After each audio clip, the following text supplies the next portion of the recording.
وادی کشمیر کی آزادی کے لیے کوشش، ایک مجاہد کی سنسنی خیز داستان آپ کے لیے پیش خدمت ہے مشن کشمیر۔ بنارس ایک پرانا اور گندا شہر تھا، اسٹیشن بھی مجھے پرانا لگا۔ انڈیا کے ہر صوبے میں گندے مندے ننگے اور نیم ننگے سادھو لوگ جگہ جگہ چل پھر رہے تھے۔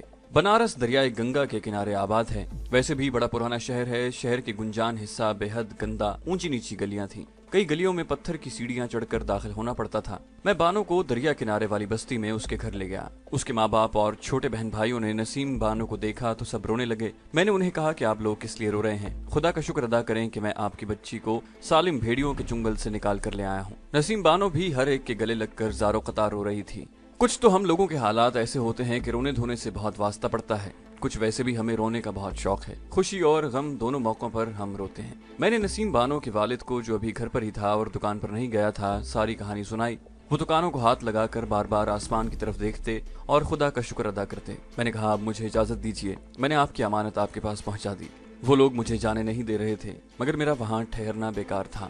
میں وہاں سے چلا سیدھا اسٹیشن پر آ گیا، وہیں ناشتہ کیا اور 2 گھنٹے بعد ایک ٹرین میں سوار ہو کر دلی کی طرف روانہ ہو گیا، جو میرا اصل ٹارگٹ تھا۔ دلی بنارس سے بہت دور تھا۔ راستے میں کانپور کا اسٹیشن آیا، پھر سلطان پور، اس کے بعد لکھنؤ کا مشہور شہر آ گیا، جہاں گاڑی کو دیر تک رکنا تھا۔ میں پلیٹ فارم پر اتر گیا، میری چھٹی حص ایک بار پھر بیدار ہو گئی۔ اگرچہ میں احمد آباد دوارکا والے خطروں سے بہت دور نکل آیا تھا، پھر بھی میں دشمن ملک میں تھا اور پولیس کہیں بھی شک پڑنے پر مجھے گرفتار کر سکتی تھی۔ کچھ دیر پلیٹ فارم پر ٹہلنے کے بعد میں ڈبے میں آ کر چوکنا ہو کر بیٹھ گیا۔ لکھنؤ سے گاڑی چلی تو فتح گڑھ کے بڑے شہر کے اسٹیشن پر ٹھہری۔ یہ کوئی ایکسپریس ٹرین نہیں تھی، جہاں سے شاہجہان پور، بریلی اور مراد آباد سے ہوتی ہوئی دلی پہنچی۔ مجھے ٹرین میں سفر کرتے 1 دن اور 1 رات گزر چکی تھی۔ صبح ہونے والی تھی کہ ٹرین دلی میں داخل ہوئی۔ یہ شہر میرا جانا پہچانا تھا اور میرے لیے خطروں سے بھرا ہوا تھا۔ میں نے سوچا کہ اپنے ماسٹر سپائے مغل ریستوران کے مالک کے پاس چلنا چاہیے۔ پھر خیال آیا کہ اس کی بجائے بہتر ہے کہ مجھے اپنے دوسرے ماسٹر سپائے اور ہائی ایکسپلوسیوز کے ماہر گل خان کے پاس جانا چاہیے، اس کے گھر کا مجھے پتا تھا۔ میں چاروں طرف سے خبردار رہتے ہوئے اسٹیشن سے نکل کر باہر آ گیا۔ دلی میں کافی ٹھنڈ تھی، میں نے جیکٹ کے بٹن اوپر تک بند کر لیے، موٹر رکشہ پکڑا اور گل خان کے گھر کی طرف چل پڑا۔ میں اس آبادی میں آ گیا جہاں ایک گلی میں وہ رہتا تھا۔ اس نے مجھے دیکھا تو اوپر سے نیچے تک دیکھتا رہ گیا، پھر مجھے اپنے مکان میں لے گیا۔ کہنے لگا تم اتنے دن کہاں رہے؟ سری نگر سے شیروان نے آدمی بھیج کر تمہارا پتہ پوچھا تھا۔ تم نے دوارکا اور مڈ گھاٹ میں جو کارنامہ سر انجام دیا ہے، اس کی ہمیں بڑی خوشی ہے۔ گل خان نے میرے لیے چائے بنوائی، میں نے اسے شروع سے لے کر آخر تک اپنی ساری روداد بیان کی۔ کہنے لگا تم نے ایک محب وطن کمانڈو ہونے کا حق ادا کر دیا ہے۔ پھر بولا مجھے وہ بلو پرنٹ دکھاؤ جو تم اسرائیلی ایجنٹ کے کاغذات سے نقل کر لائے ہو۔ میں نے اپنے بازو کے ساتھ بندھا ہوا تعویذ اتارا، اس میں سے پلاسٹک کے لفافے میں لپٹا ہوا وہ کاغذ نکال کر گل خان کے سامنے رکھ دیا۔ وہ اسے غور سے دیکھنے لگا، کافی دیر تک اسے دیکھتا رہا، پھر بولا یہ بھارت میں کسی ایٹمی ری ایکٹر کا نقشہ ہے اور یہ راکٹوں اور میزائلوں کے خاکے۔ اس کا مطلب ہے کہ انڈیا کی حکومت کشمیر اور پاکستان کے خلاف استعمال ہونے والے راکٹ اور میزائل بنانے کی تیاریاں کر رہی ہے۔ میں نے اسے پوچھا کیا تم اس بلو پرنٹ سے پتہ چلا سکتے ہو کہ یہ ایٹمی راکٹ اور میزائل کس جگہ پر بن رہے ہیں؟ جہاں ایک طرف انگریزی میں بمبئی لکھا ہوا ہے۔ میرا خیال ہے بمبئی میں جو انڈین حکومت نے ایٹمی ری ایکٹر لگایا ہے، یہ راکٹ میزائل اسی جگہ تیار ہوں گے۔ گل خان کہنے لگا اس بارے میں صحیح طور پر کچھ نہیں کہہ سکتا۔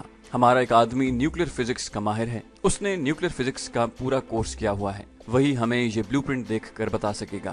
اس سے کہاں ملاقات ہو سکتی ہے؟ گل خان نے کہا ہم اس کے پاس نہیں جا سکتے، میں آج رات کو اسے یہاں بلا لوں گا، تم یہ بلو پرنٹ اپنے پاس سنبھال کر رکھو۔ میں نے کہا تمہارے تیار کیے ہوئے چوئنگم بموں نے بڑا کام دکھایا، دوارکا فورٹ کا اسلحے کا ذخیرہ انہی ٹائم بموں نے پورا اڑا دیا تھا۔ گل خان بولا ہم نے یہاں اخبارات میں سب کچھ پڑھ لیا تھا۔ میں نے کہا مڈ گھاٹ اسٹیشن پر فوجی اسلحے کی ٹرین بھی انہی ٹائم بموں کی مدد سے ہم نے اڑائی تھی۔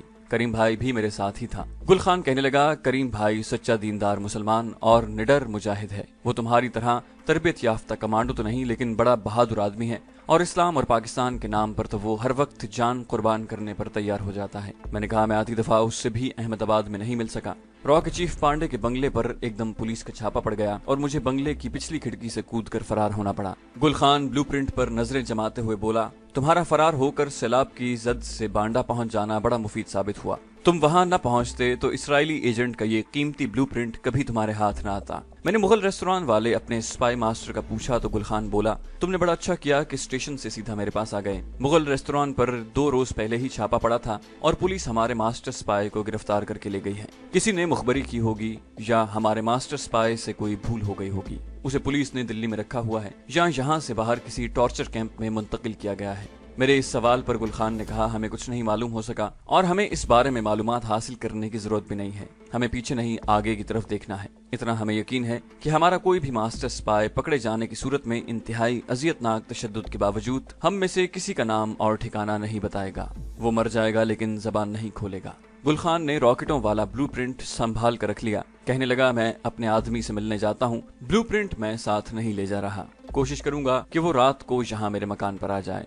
मैंने पूछा उसका नाम क्या है और क्या उसके पीछे इंटेलिजेंस पुलिस लगी है। गुलखान ने कहा, ऐसी कोई बात नहीं है। वो गवर्नमेंट ऑफ इंडिया के एक साइंसी इंस्टीट्यूट में एक अहम ओहदे पर काम कर रहा है, लेकिन चूंकि उसका राब्ता हम लोगों से है और वो कश्मीरी मुजाहिदीन और पाकिस्तान का फिदाई है, इसलिए उसे बड़ा मोहतात होकर रहना पड़ता है। गुलखान ने मुझे उसका नाम बताया। उसका फर्जी नाम आप जमशेद कह लें। गुलखान न्यूक्लियर फिजिक्स के प्रोफेसर जमशेद से मिलने चला गया। मैं उसके मकान पर ही रहा। गुलखान उस 2 कमरों वाले मकान में अकेला रहता था। उसकी न बीवी थी न बच्चे। वो बड़ा पाबंद सौम सलात था। महल्ले की रिफाई कमेटी का मेंबर था। वहाँ किसी को जरा भी मालूम नहीं था कि गुलखान एक ट्रेंड कमांडो है। हाई एक्सप्लोसिव्स बनाने में उसका कोई सानी नहीं है। उसका सबूत वो टाइम बम थे जो उसने च्युइंगम की शक्ल में बनाकर मुझे दिए थे और जिन्होंने मडघाट स्टेशन पर इंडियन आर्मी की कश्मीर जाने वाली एमुनिशन ट्रेन को स्टेशन समेत उड़ा दिया था और द्वारका के फोर्ट के एमुनिशन डंप को तबाह किया था।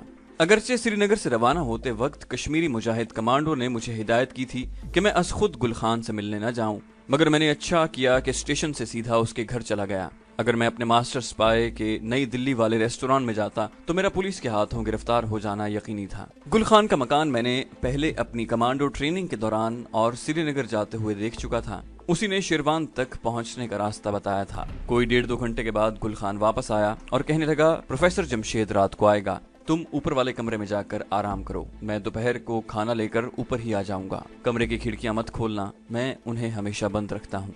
मोहल्ले में किसी ने देख लिया तो मुझसे पूछेंगे कि ऊपर कौन है। अगरचे मुसलमानों का मोहल्ला है, लेकिन यहाँ 2-1 पुलिस के मुखबर भी हैं। मुसलमानों की यही कमजोरी इन्हें ले डूबी है। गुलखान ने मुझे चाबी दी। मैं ऊपर वाले कमरे में आ गया। मुख्तसर सा कमरा था। एक तरफ 2 खिड़कियां थीं जो बंद थीं। मौसम सर्दियों का था, इसलिए मुझे बंद खिड़की में भी सुकून महसूस हुआ। एक चारपाई बिछी थी जिस पर गर्म कंबल और बिस्तर लगा था। चारपाई के साथ एक मेज, एक कुर्सी लगी थी। कोने में छोटा सा गुस्लखाना था। मैंने खिड़की के शीशे में से देखा। दूसरी जानिब मकान की छत थी। छत पर औरतें बैठी धूप ताप रही थीं। मैं थका हुआ था, चारपाई पर पड़कर सो गया। दोपहर के बाद गुलखान ने मुझे आकर जगाया। वो मेरे लिए खाना लाया था। उसने मुलाजिम रखा हुआ था जो उसे खाना वगैरह पका देता था। मैं खाना खाने लगा। वो मेरे पास बैठा कहने लगा, टाइम बमों को तुम अभी अपने पास ही रखो, अगर जरूरत पड़ी तो हम कुछ और भी बना लेंगे। यहाँ दिल्ली में इसमें इस्तेमाल होने वाली हर चीज आसानी से मिल जाती है। उसके बाद वो चला गया। मैं अपने कमरे में खाना खाने के बाद कंबल ओढ़कर फिर सो गया। शाम को जब गुलखान ने मुझे आकर जगाया, वो मेरे लिए बाजार से एक नई गर्म कमीज खरीद कर लाया था। मैंने उठकर गर्म पानी से गुस्ल किया और नई पतलून के साथ वो कमीज पहन ली। जब हम रात का खाना खा चुके तो प्रोफेसर जमशेद भी आ गया। ये एक दुबला पतला सांवले रंग का चमकीले बालों वाला आदमी था। बालों में सफेदी झलक रही थी। क्लीन शेव था। गुलखान ने मेरा तारुफ करवाया। वो बड़ी गर्मजोशी से मिला। गुलखान ने उसे मेरे बारे में पहले से बता दिया था। हम निचली मंजिल की बैठक में बैठे हुए थे। इस मकान में यही 2 कमरे थे, एक बैठक और उसके ऊपर एक कमरा। ऊपर वाले कमरे में आगे थोड़ा सा सहन था, बत्ती जल रही थी। गुलखान ने प्रोफेसर जमशेद को ब्लूप्रिंट वाला कागज निकाल कर दिया। प्रोफेसर ने कोट की जेब में से ऐनक निकाल कर लगाई और मेज पर रख कर ब्लूप्रिंट पर झुक गया।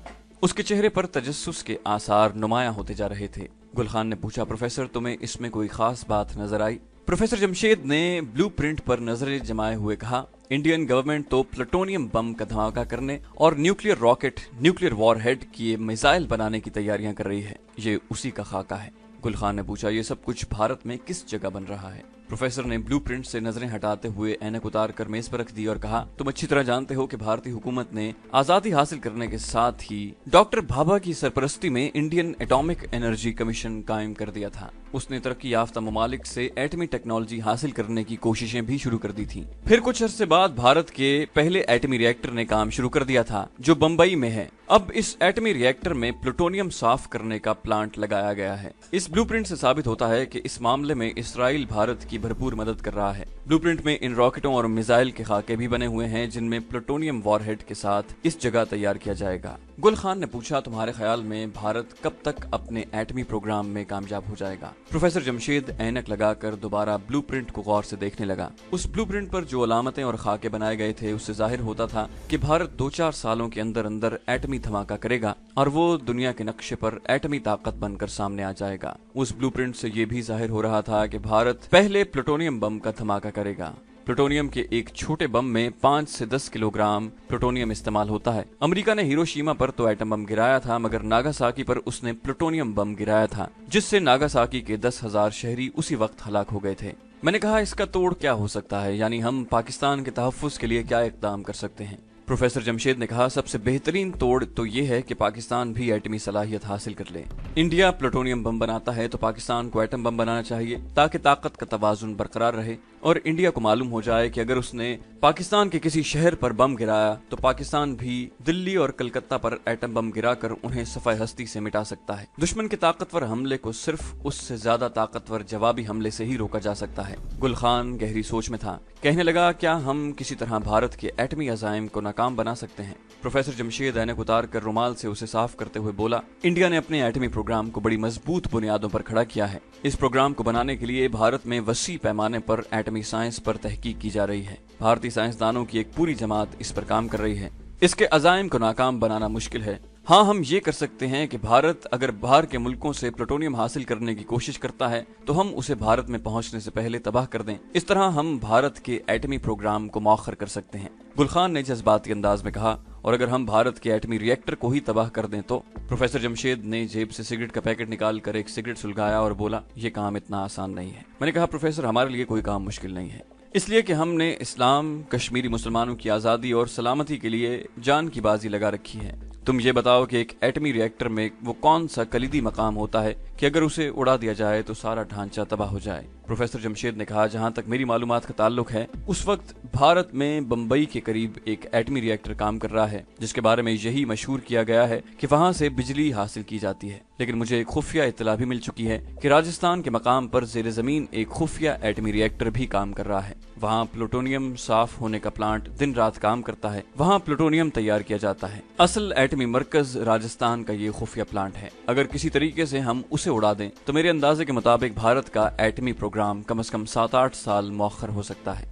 मैंने गुल खान की तरफ देखा और कहा, मैं इस मिशन को कबूल करता हूँ। फिर मैंने प्रोफेसर से मुतवज्जे होकर कहा, प्रोफेसर, क्या तुम मुझे ये बता सकते हो कि इस ज़ेरे ज़मीन एटमी रिएक्टर की कौन सी ऐसी हसास कलीदी जगह है जहां पर अटैक करने से ये एटमी मरकज तबाह हो सकता है? प्रोफेसर जमशेद ने कहा, मैं इस बारे में मजीद मालूमात हासिल करके कल रात आपको बता सकता हूँ। बात अगली रात पर जा पड़ी। अगली रात का वक्त तय कर लिया गया और प्रोफेसर जमशेद चला गया। उसके जाने के बाद मैं और गुल खान बातें करने लगे। उसकी ज़बानी मालूम हुआ कि कश्मीरी मुजाहिदीन ने कश्मीर में जहाद की सरगर्मियों को तेज कर दिया है। ताज़ादम भारतीय फौजी यूनिटें वहां पहुंच रही हैं और मुजाहिदीन उनके फौजी ठिकानों को कमांडो ऑपरेशन से तबाह कर रहे हैं। वो कहने लगा, मडघाट पर तुम लोगों ने जो फौजी असलहे की ट्रेन उड़ाई थी और फिर द्वारका फोर्ट को तबाह किया था, उससे मुजाहिदीन आज़ादी के हौसले बहुत बुलंद हुए हैं। उनका मोराल अप हो गया है। मैंने उसे कहा कि मेरा प्रोग्राम तो ये था कि यहाँ से सीधा कश्मीर के महाज पर चला जाऊंगा और शेरवान और दूसरे कश्मीरी कमांडोज के साथ मिलकर जहाद में शरीक हूंगा। लेकिन जब से ये मालूम हुआ है कि पाकिस्तान के खिलाफ भारतीय हुकूमत ने एटमी मिसाइलों की तैयारी शुरू कर दी है,